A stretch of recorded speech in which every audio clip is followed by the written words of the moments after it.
Well, thank you so much for coming, for your interest and your support. And I want to especially thank Rich and also the University Bookstore for just getting all this together. A particular shout out to the United Methodist Church, because they are the only religious institution that I'm aware of that has passed 2 resolutions to oppose the corporal punishment of children, both in the home and in schools. So there's a warm place in my heart for the United Methodist Church. It's a bit strange to be talking about a problem that's been around for as long as people have worshiped deities. And it's only recently that Americans have really begun to openly talk about how religion can sometimes lead to the abuse and neglect of kids. Many still don't understand what causes it. Often I hear questions like, can religion really be bad for kids? Aren't these cases just a matter of some bad apples going astray and those who twist religious doctrine and contort scripture and that kind of thing? What about parents' religious rights? In response to the first question, can religion really be bad for kids? In the words of Secretary of State Hillary Clinton, religion is used as a club to deny the human rights of girls and women from the Gulf to Africa to Asia. Cardozo School of Law professor Marcy Hamilton addresses this phenomenon in her book, God versus the Gavel. She writes, the United States has a romantic attitude toward religious individuals and institutions, as though they're always doing what is right. The unrealistic belief that religion is always for the good is a hazardous myth. Hamilton goes on to say, horrible things have been done to children beneath the cloak of religion. Children have been raped, beaten, and permitted to die excruciating deaths. Now, I know there are many people who highly dispute these assertions that religion could never harm children. At the same time, others believe just the opposite, that teaching children religious messages is abusive. I've studied the effects of religion on children extensively, and I can tell you that it both enriches kids' lives and it destroys them. The key to this is to figure out when is faith a healthy experience for kids? When is it healthy for us all? But before I get into that, let's first cover a couple of definitions. Some people wonder why I call it religious child maltreatment instead of just abuse. Maltreatment includes both abuse and neglect is the most pervasive form of maltreatment in this country when it's reported. Religious child maltreatment is child abuse and neglect that is largely caused by religious beliefs and doctrines held or propagated by perpetrators in the surrounding community. I'm going to say that again. Religious child maltreatment is child abuse and neglect that is largely caused by religious beliefs and doctrines held or propagated by perpetrators and the surrounding community. Examples include beating children based on the belief that corporal punishment is condoned by the Bible or religious leaders, child sexual abuse that is perpetrated by religious authorities, the denial of needed medical neglect due to beliefs about faith healing and divine intervention, and what appears to be the most pervasive form, emotional abuse and neglect. I just received an email from a woman who grew up in a polygamous fundamentalist community. And I think her description aptly describes this form of harm. She writes, spiritual abuse is difficult to recognize and categorize, but reaches far deeper than any other form of abuse. When a person's soul is traumatized, it affects them into their very core. Spiritual abuse has been overlooked because we are so interdependent on our religions, but it is our religions that are causing the traumas. I spent my childhood terrorized by the devil and his demons, terrified of spending an eternity in hell, frightened of the God who would spite me for even the smallest sin, and living in constant service to my father and the men in my religion. As a result, I had a very difficult time opening myself up to real love, self-compassion, and valid worth. Although I left the religion as a teenager, my soul was still enslaved by the beliefs that prevented me from knowing my true divine worth and potential. My purpose now is to teach others how to find spiritual liberation and healing for the soul that I have come to know. And her name is Victoria Reynolds, and she's just started a very well-written blog on this topic.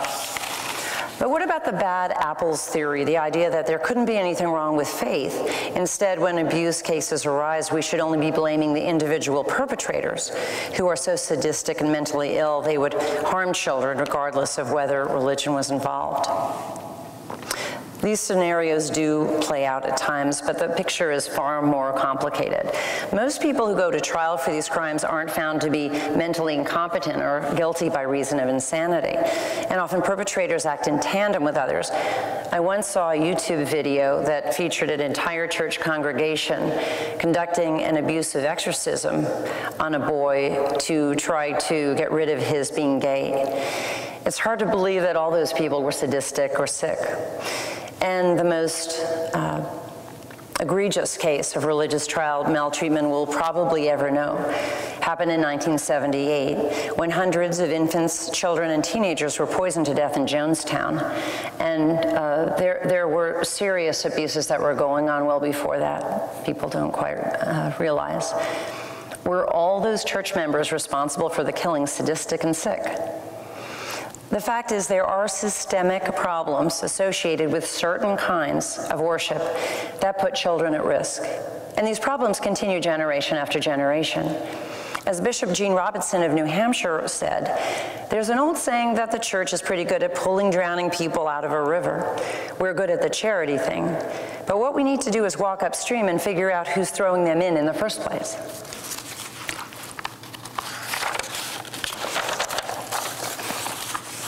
I wanted to read a little bit in terms of how I open the book, because I really do want to press the idea that if we're just looking at religion as something that's all good or all bad, we're kind of going to get nowhere in this. And also I meant to read it at the beginning of this talk and completely spaced it. So this is chapter 1. A religious upbringing can be a wonderful experience for a child. I've spoken to many people who are very happy they were raised with faith. For example, a friend of mine named Mary Ann, who grew up Catholic, told me that as a child she felt at peace in church and loved the rituals. Even as an adult, she said, hearing a hymn can bring her to tears. I also spoke to a young woman named Devorah who grew up in an Orthodox Jewish home. Devorah told me how important it was that her family observed the Sabbath. When telephones were turned off and no one drove vehicles, her family had lots of uninterrupted time to visit with relatives and friends. Sam, a former member of the Fundamentalist Church of Jesus Christ of Latter-day Saints, or FLDS, talked about appreciating the sense of community while growing up in the polygamous sect. When he was a child, he said, I could pretty much walk into any of my neighbors' houses and they would treat me like I was one of their own kids. David suffered horrendous abuse at the hands of his father. I'm sorry, I'm skipping over something. Religion can offer comfort to children in distress or crisis. David suffered horrendous abuse at the hands of his father. One night, when the boy was in his room, he believed he saw Jesus standing at the foot of his bed. The vision brought David peace. I had a sense that somebody loved me. I knew I was going to survive after that, he told me. Considering all this, it seems ludicrous, perhaps even blasphemous, to conclude that religion can be harmful for children. But the fact is, faith can both help and hurt. Just as many adults have discussed with me how much they adore their religious upbringings, many others have contrasting stories.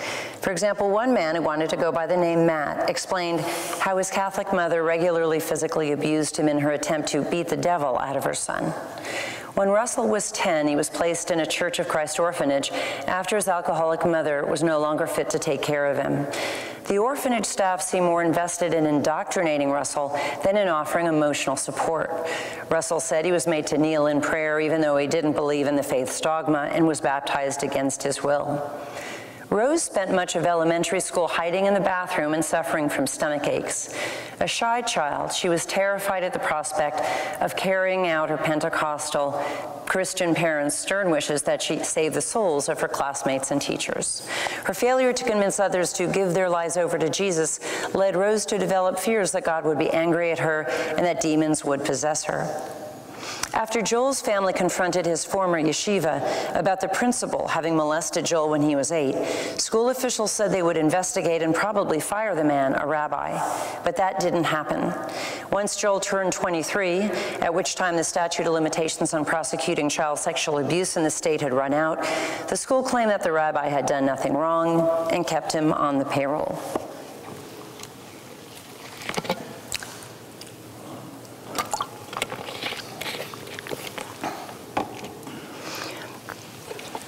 In writing Breaking Their Will, I wanted to do two things in addition to just exposing cases in faith communities.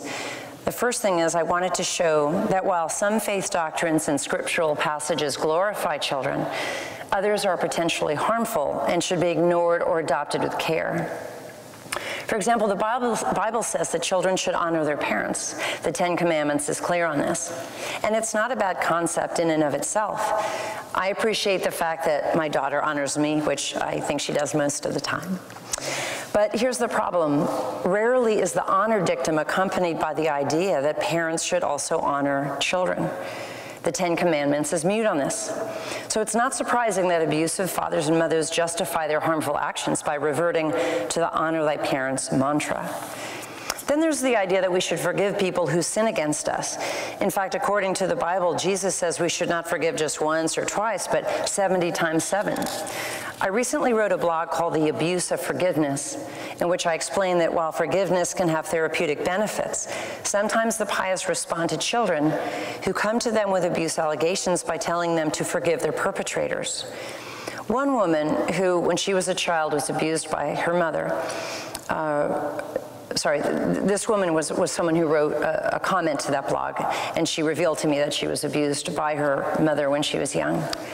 She wrote, "What this post describes happened to me. I came out with my abuse to my other family members when I was 15, and most of them would not believe me because I had kept quiet about it as a young child.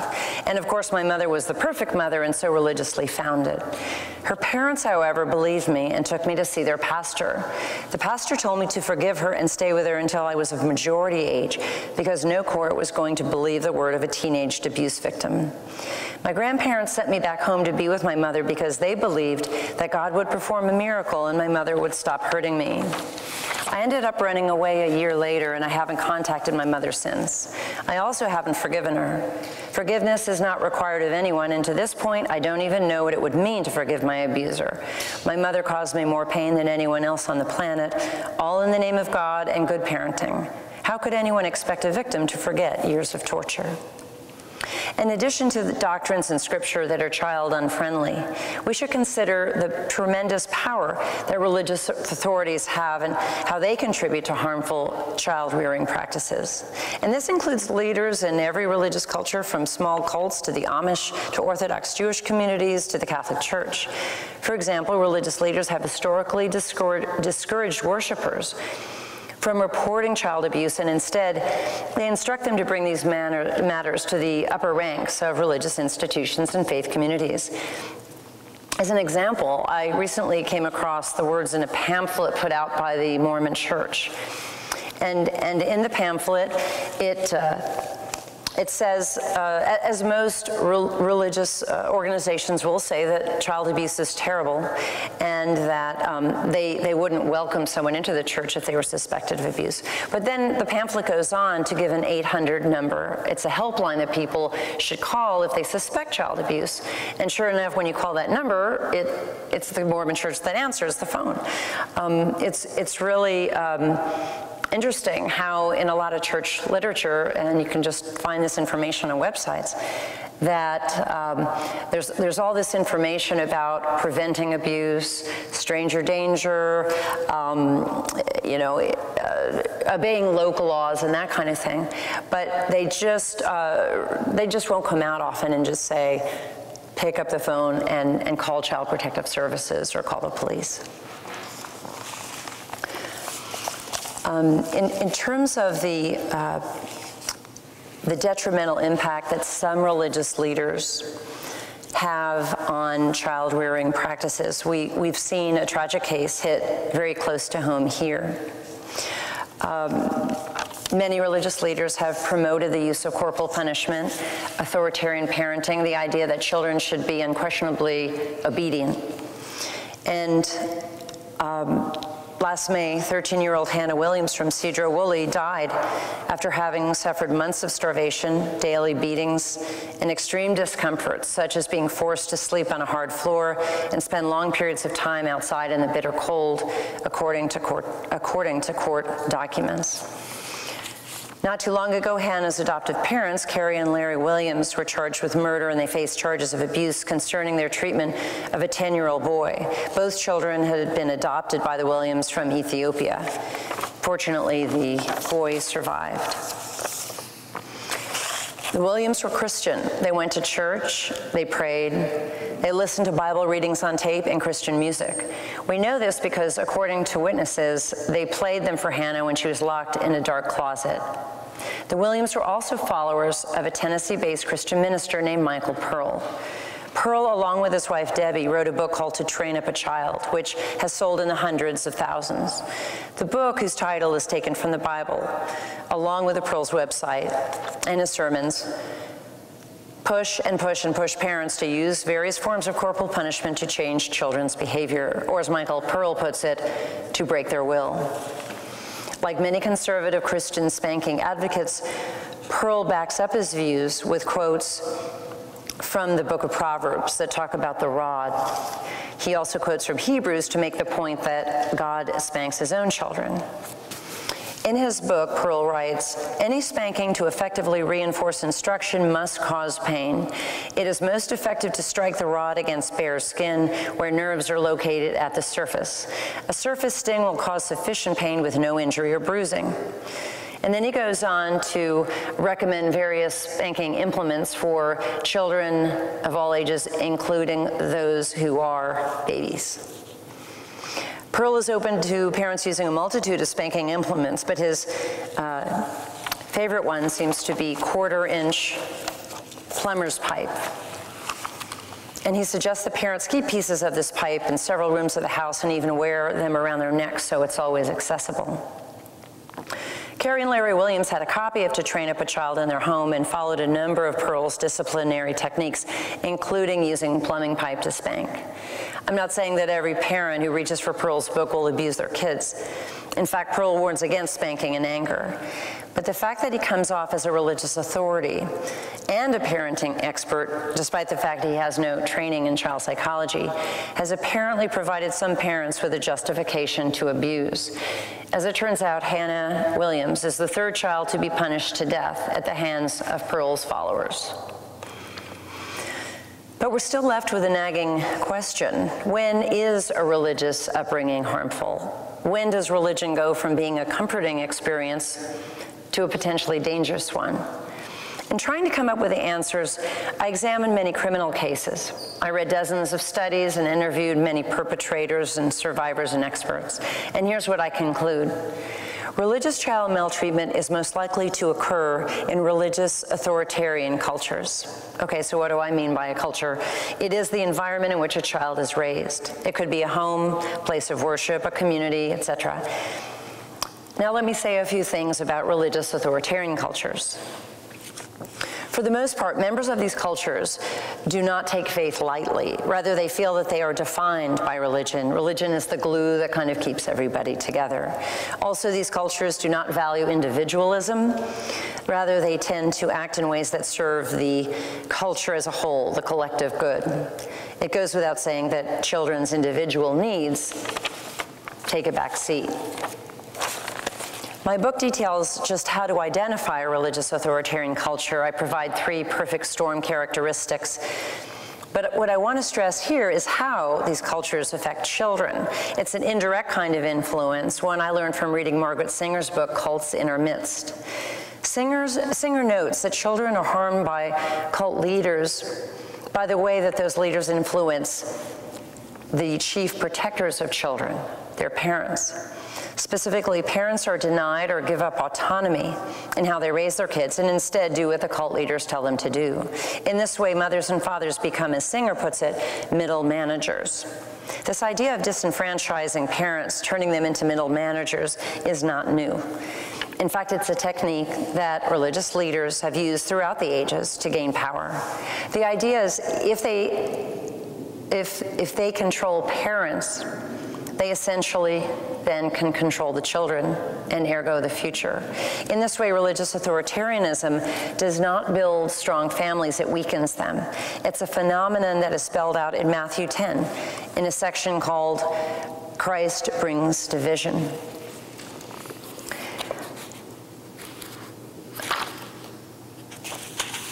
And I will quote Jesus, who is speaking in an uncharacteristically authoritarian tone here. Do not think that I have come to bring peace on earth. I did not come to bring peace, but a sword. For I have come to set a man against his father, a daughter against her mother, and a daughter-in-law against her mother-in-law. And a man's enemies will be those of his own household. He who loves father or mother more than me is not worthy of me, and he who loves son or daughter more than me is not worthy of me. The middle management dynamic was expressed well by Carolyn Jessup in a press interview. She's someone who escaped with her 8 children from the FLDS. And her sect was tightly controlled by Warren Jeffs before he went to prison for child sexual abuse. She said, everything you did was monitored and controlled, and everybody reported on everyone else. It was a police state. You were not allowed to make decisions in your life. I had no power over my life or the lives of my children. It was a terrible way to live.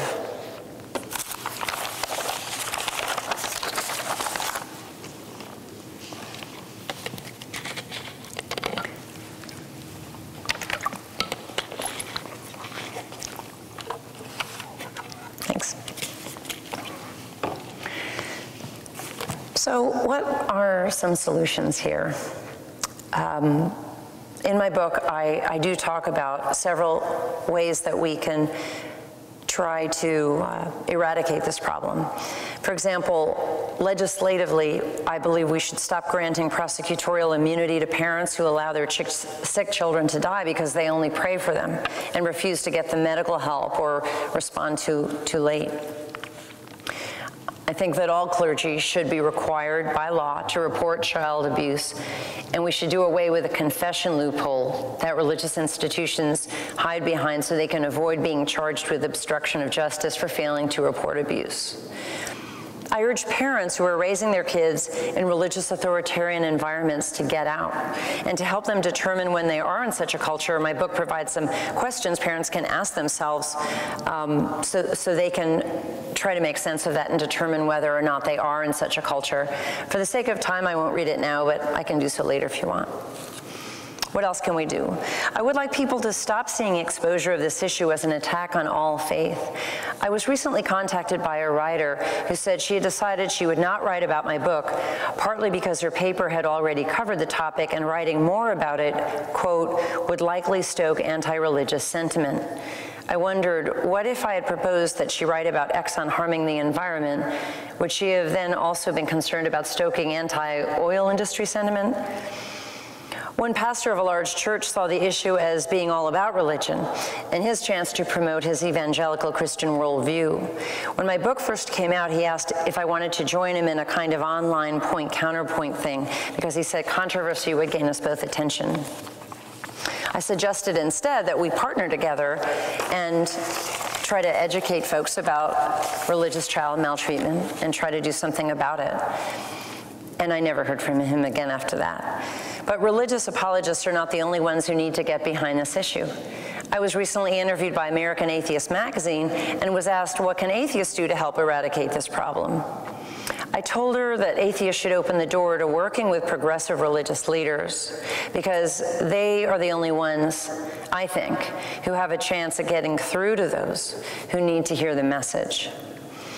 I brought up the issue of religious rights earlier, and this is a pet peeve of mine as I get sick of people turning to that issue when children's lives are at stake. As an extreme example, in 1989, an unconventional religious group called the End Time Ministry decided to settle in Lake City, Florida. The town was wary of this faith-healing, zealous group after hearing that a baby in the group had died from an untreated nosebleed. But the mayor of Lake City was incensed that his constituents wouldn't welcome the newcomers with open arms. At one point, T. Gerald Witt was quoted saying, "It's maybe necessary for some babies to die to maintain our religious freedoms. It may be the price we have to pay. Everything has a price." In religious medical neglect cases, the media often states that these trials raise questions about where do we draw the line between religious rights and the state's rights to protect children. What about the children's rights to live a safe, healthy, and happy life? Shouldn't those rights trump everything? Sure, people should be allowed to practice whatever religion they want to. But to me, there's no question of where we draw that line. If people's beliefs lead them to emotionally or physically harm children, they should find another way to worship. So it's time to put aside the theological arguments and find common ground. We can all agree that sometimes religion gets in the wrong hands, that some pious individuals turn children's lives into a living hell. Let's not lambast all faith, but call attention to the potential danger that exists in extremist, authoritarian religiosity. Let's do what we can to make sure that a religious upbringing is always a positive experience. Thank you for helping me to keep this conversation going.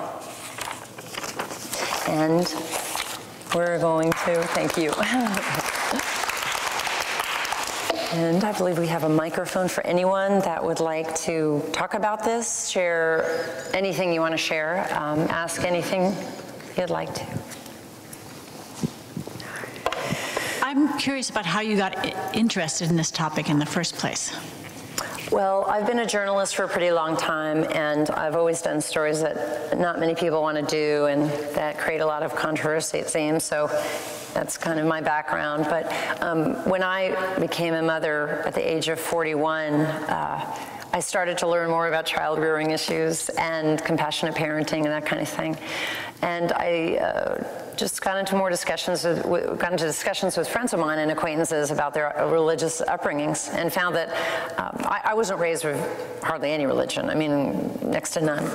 But I was surprised that so many people were, and that most of the people I talked to who were raised with a lot of religion generally had negative stories. And I started following news stories.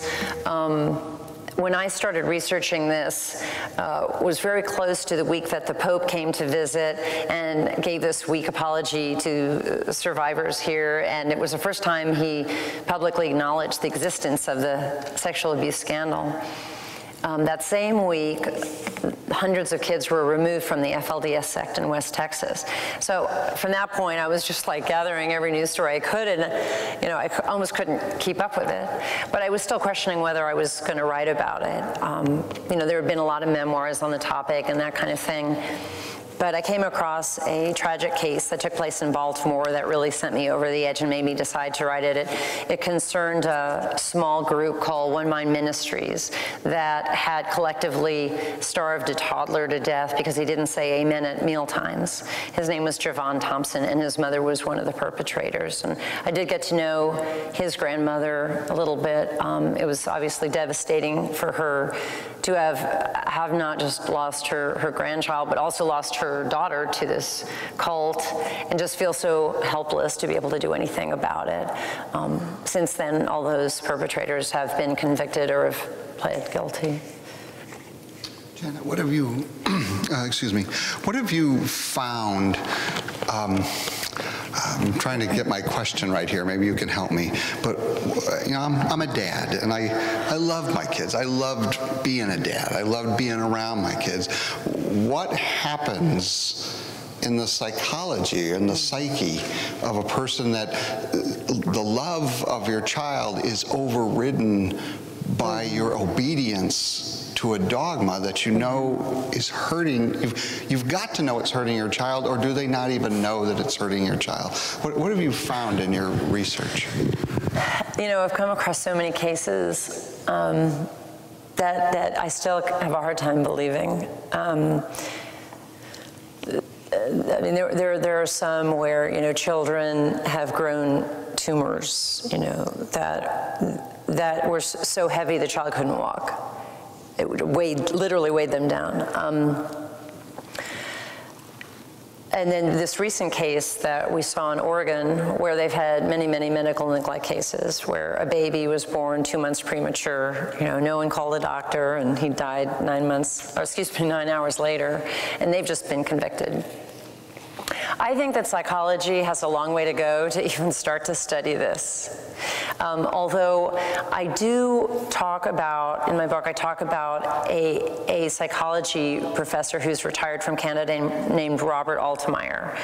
And I think he's the closest one that's like tried to get at this issue. Even though he doesn't deal with child maltreatment issues per se, he's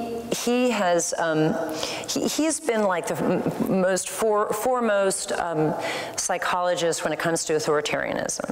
And he started studying a lot of people for what he called being right-wing authoritarian followers. And what he determined was that those who were the most RWA tend to be religious fundamentalists, and vice versa. So, I mean, there's some link there, but I really don't think, and I'm certainly not equipped to answer that from a psychological standpoint, but I do think that there's a lot that we need to learn about it. And talking to people who were in it and then got out of it, I mean, a lot of times it's the only world they knew.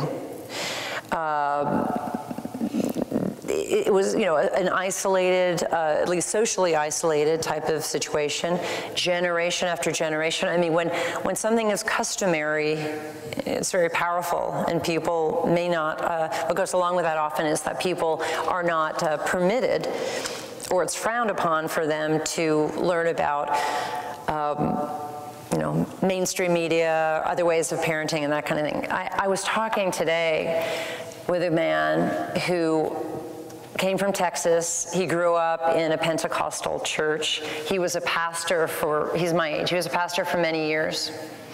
And he just knew he had to get away from that. So he comes up to Seattle, came up here 5 years ago. And he continued to be a pastor for a while. Now he's an atheist. But I was talking to him about various cultural things, and we were at the top of the Space Needle, actually.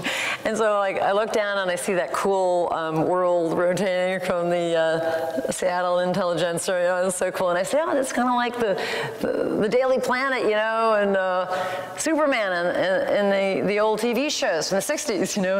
And he says, oh, I didn't know there was a TV show about Superman. I mean, that's how isolated he was. His whole church was. It was just astounding. You had a question.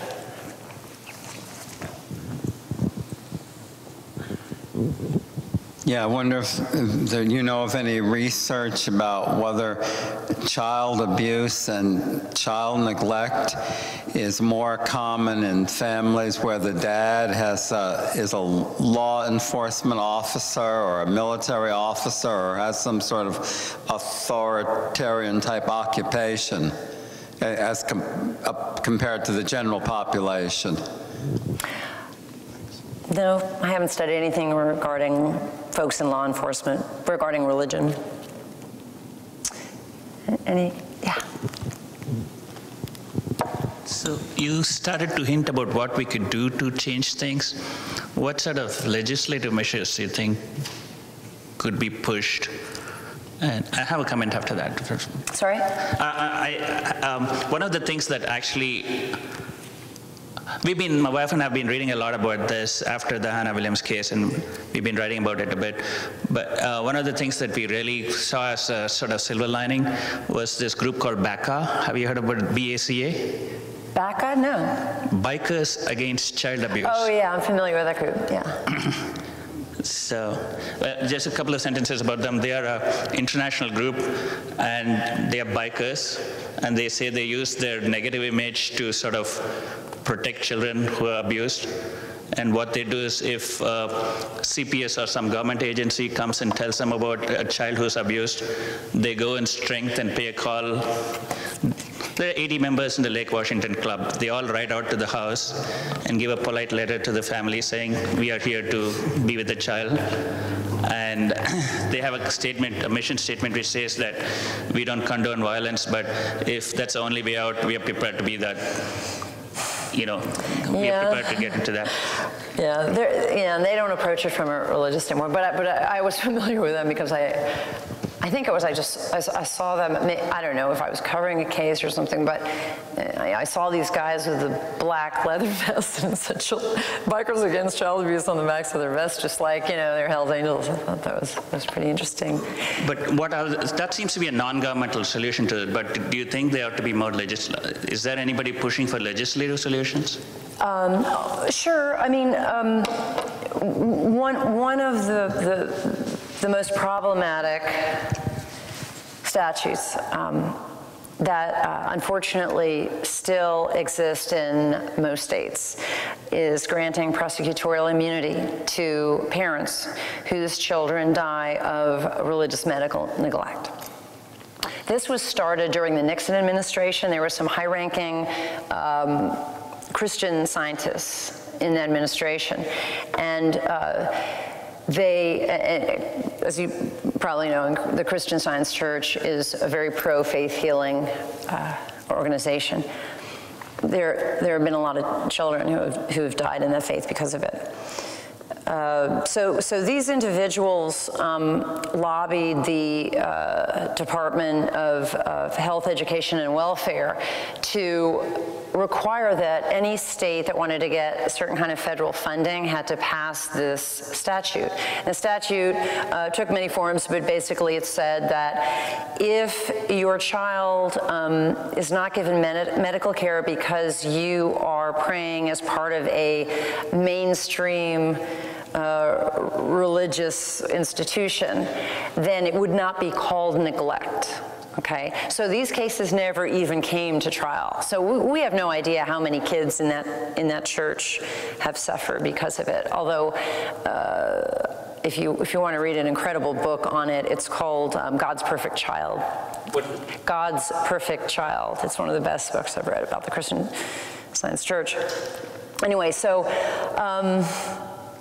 even when we've seen the most tragic, high-profile cases, it can still take many, many years, and sometimes they still don't overturn those statutes. There was a very high-profile case regarding a diabetic child, Newman. Her name was Madeline Newman, and she was 9 years old, I think, died of diabetes because her parents never bothered giving her insulin or taking to her doctor at all, for that matter. That was in Wisconsin. Wisconsin had this religious exemption. It did go to the legislature. I talked to the lawmaker who tried to get rid of the religious exemption. The Christian Science Church fought her at every turn, and so they didn't pass. They didn't get rid of the exemption. Now you take Oregon, which has had the most number of cases because they have the followers of Christ there. So the baby case I was talking about, that was with the followers of Christ. There have been 4 high-profile cases in the last 2 years involving children, and in 3 of them, they died. Anyway, Oregon finally repealed that exemption just this summer, and the only way it happened is because the Christian Science Church stepped out of the way. So that's a big one. Getting rid of religious exemptions, and there are exemptions for lots of other things too regarding healthcare. But okay, I mentioned about clergy being required to report abuse. In some states, it does say they should or they have to. In other states, it's vague. Sometimes they're exempt. Many places they have the confession exemption, where as long as they can say they heard about it in confession, they don't have to report it. And so you have like religious institutions where they won't report the abuse because a priest said to a bishop, "Oh, I heard this," and then they stay silent on it. So I like the idea of just having them be required to report, just like doctors and lawyers and teachers. And then thirdly, the statute of limitations, which would benefit, all child sexual abuse survivors, but I think they definitely need to be extended a lot more than they are. What is it now, typically? Oh, it's different in all states, but in the state of Washington, you have one of the most progressive laws, and that's why you've seen a lot of successful lawsuits here. A guy I interviewed who's a lawyer in Seattle, Tim Kosnoff, has gone after the Mormon Church, Catholic Church. I mean, as long as it's in one of those handful of states that have the progressive statute of limitations laws, then those lawsuits are effective. And you guys may know that just recently, I think like 2 days ago, we had the first case of a high-ranking, he was a bishop, I think, right, in Kansas City, Missouri, who was just indicted for not reporting a child pornography case regarding a priest. So there are, changes happening. So those are kind of the big ones that I think would be really helpful. Sweetie, do you have a question? Well, is it usually the mom or dad who does it? Well, statistics say it's really neither one nor the other.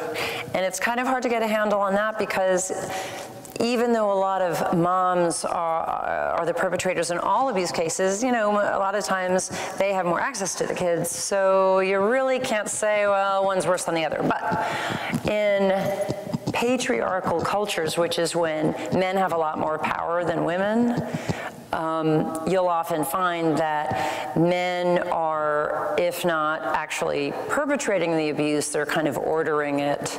And then you also have the problem where if it's a patriarchal culture, which almost all religious authoritarian cultures are, that and I just blogged about this, if the perpetrator is, say, the father of the household, the child can't really often look to the mother for protection because of that system.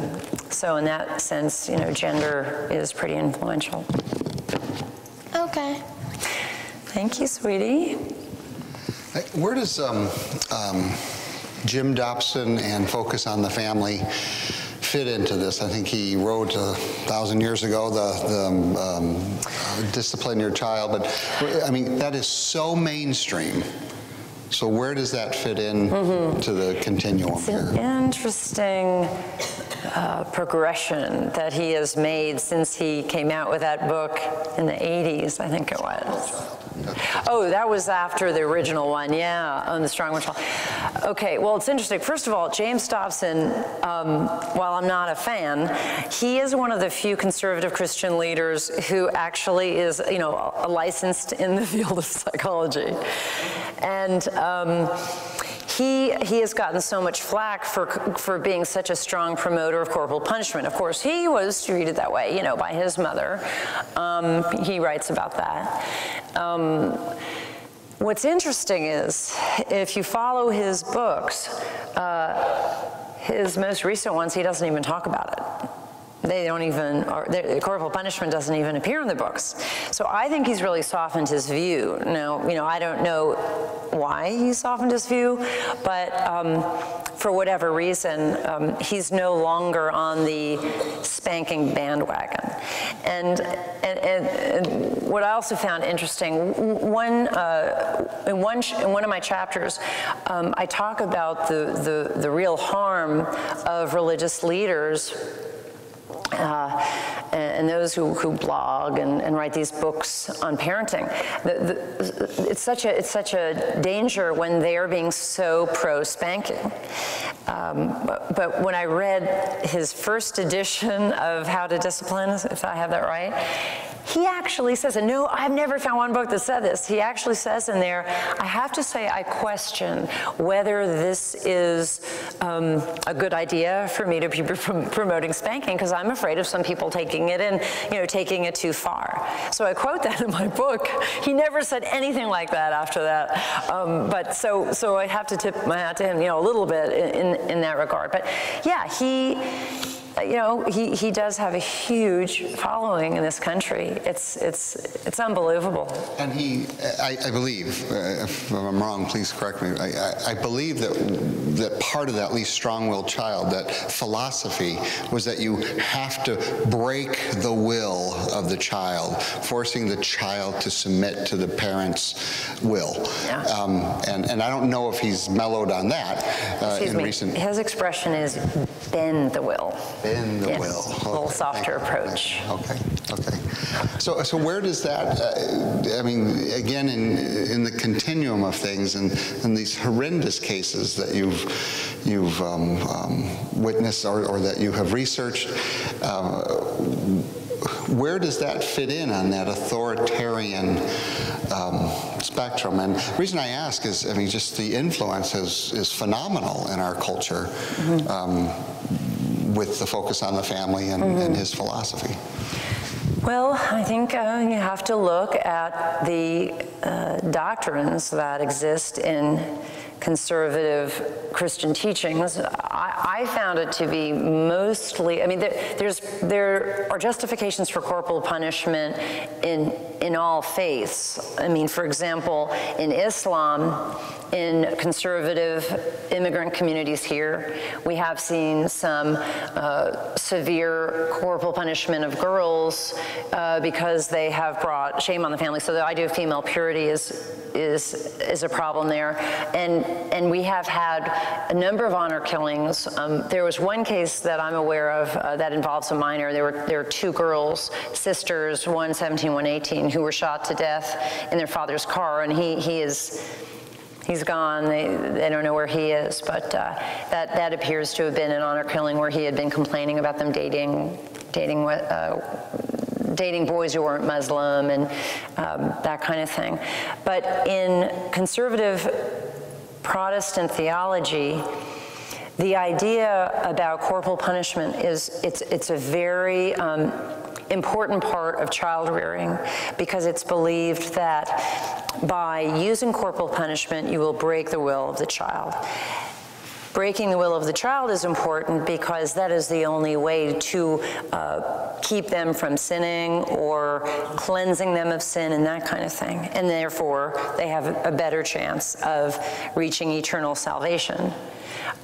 So I talk, for example, about how some of these religious leaders, including Dobson, use the words purifying, cleansing, and that kind of thing, which come from the Bible, but they there's just really strange passages that they draw from to drive their point home. And in fact, Dobson says something like pain has a purifying effect or something like that. Yeah. So it comes from this idea of ridding children of sin. Does anyone else have? Yeah. Do you think that all corporal punishment is abuse, or is there a line where some of it? Well, I think it's important to define corporal punishment, and also if you're talking about physical abuse or emotional abuse. I'm curious about both. Yeah. No, but see, I kind of get into these really anal definitions about things because I think it's the only way to kind of everyone be on the same page and be able to have a conversation. For starters, the definition of corporal punishment is the you are administrating physical pain to change a child's behavior. So if you just do a quick slap on the rump or something, that doesn't really qualify. I also throw in their discomfort. So sending a child, anything that is corporal. So sending a child to bed without supper would be an example of corporal punishment. When we talk about physical abuse, that is commonly defined as causing injury, and that can be something as minor as a bruise. So coming from that perspective, if you spank a child and you leave a mark of any kind on their body, then you have now physically abused that child. The emotional maltreatment is a whole nother thing and harder to study. But the vast majority of studies that have been done on corporal punishment show that it tends to have detrimental impact on the child's physical and mental well-being in all sorts of ways. Having sexual problems later in life, I mean, it has kind of to it. There is one study that shows that mild spanking doesn't do any harm. But I have yet to read one study that shows that corporal punishment leads to a better well-being of the child. I haven't ever, and it has also been proved to maybe have short-term effectiveness, but not long-term effectiveness in terms of correcting behavior. I personally philosophically don't believe that any person has the right to inflict pain upon another individual. I mean, that's just where I come from it. And in talking to people who have been spanked, I'm one of them, I've never heard anyone say that it was like a great experience. Usually it's portrayed as something that's either terrorizing or humiliating or both, if that answers your question.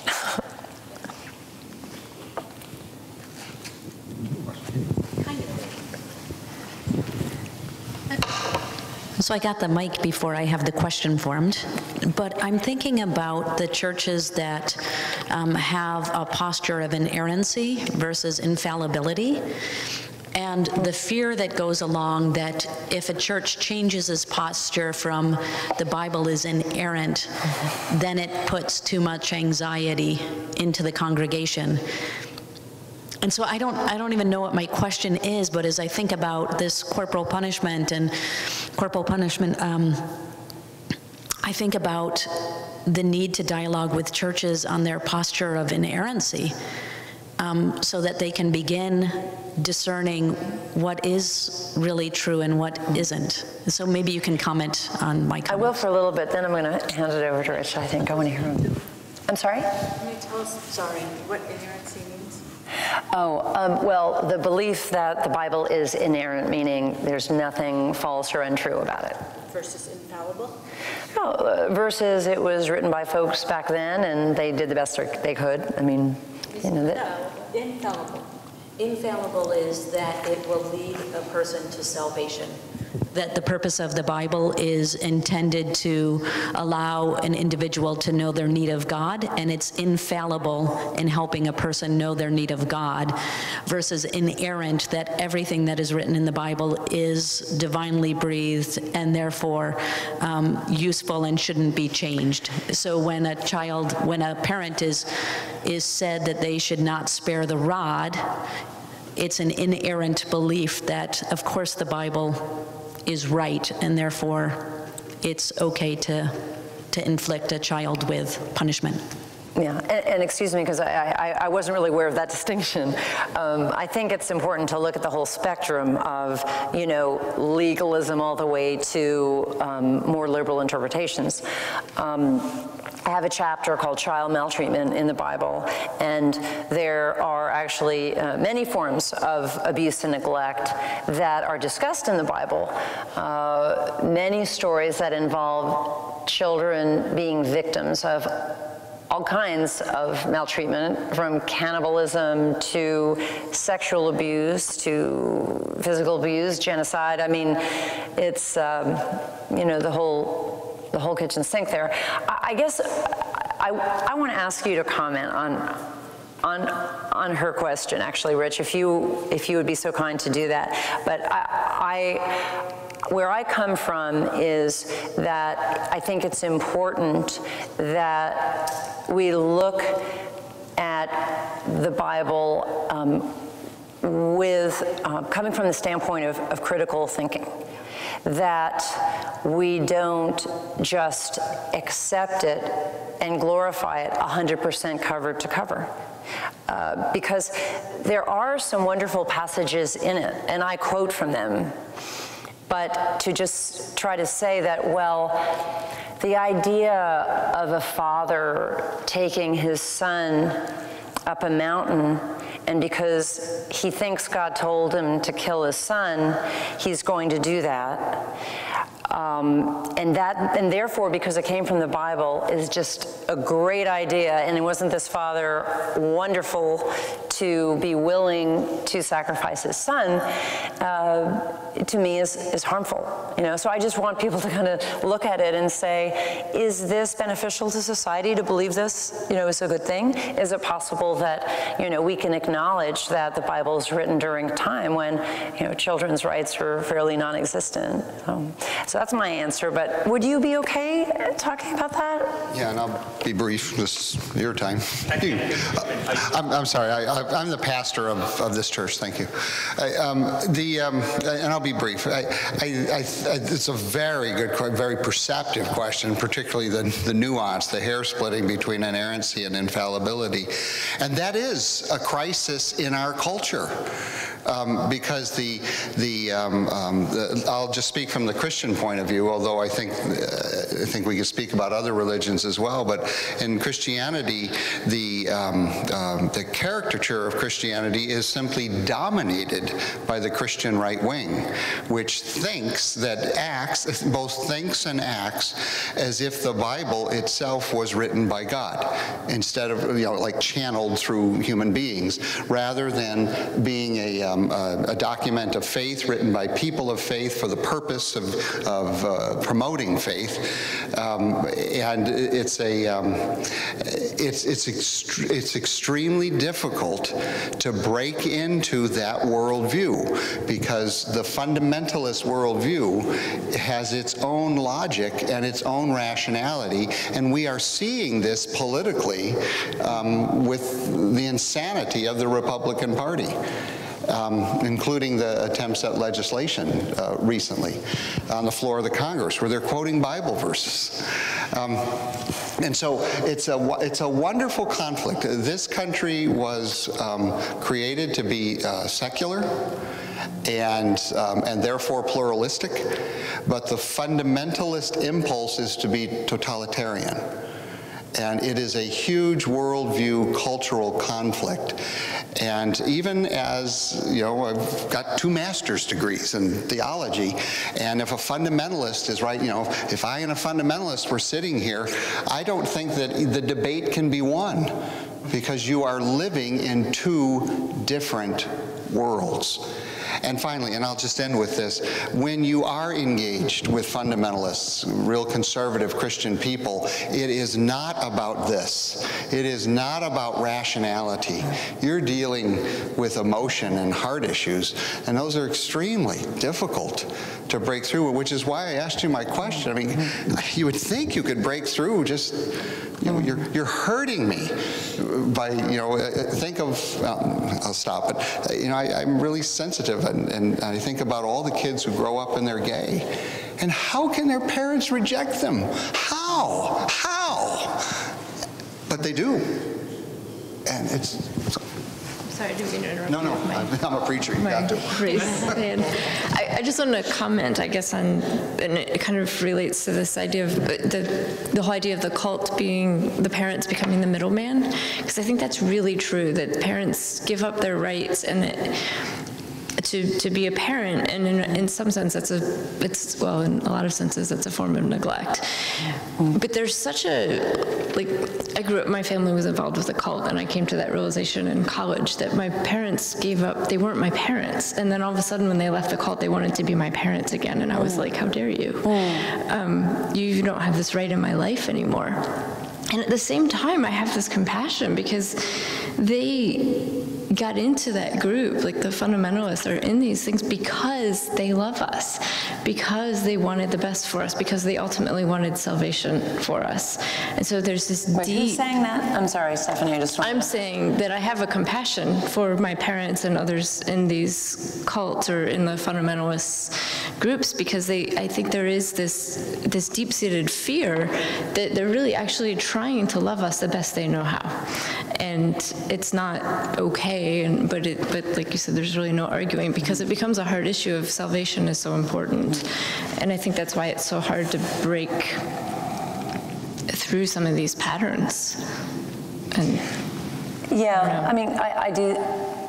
I don't know, I feel a little torn with that. I mean, you know, for example, when you have the parents who are on trial for religious medical neglect, they oftentimes get a very, very light sentence because the jury is really swayed by their apparent love of their children. You know, they're weeping on the witness stand about the child that they let, you know, suffer immeasurably for sometimes, you know, weeks or months.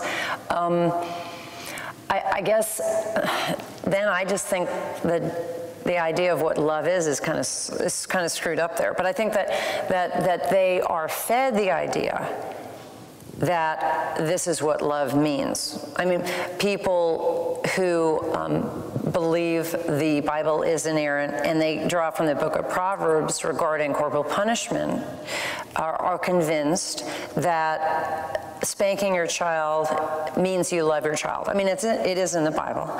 And you have lots of people drawing from that, religious leaders and so forth. So if a parent hears that, oh, now you're actually being a good parent to do this, then, you know, they can take it anywhere. I mean, as long as they don't question their own actions, as long as they don't use critical thinking to question their own, as long as they don't get on the internet and learn about other child rearing practices, then, you know, you really have this tunnel vision. Okay, I'm doing the best thing for my child. So, yeah, the idea that spanking will save your child from hell is very concretely believed with a lot of conservative folks. Well, we can talk more when I'm. Yeah, we can. We're gonna move Janet over to the table. Those who'd like to have her autograph a book for you, as well as maybe a couple more questions for her one-on-one. But why don't we give her some love? Oh, thanks, Rich. Thank you so much for having me. I really appreciate it.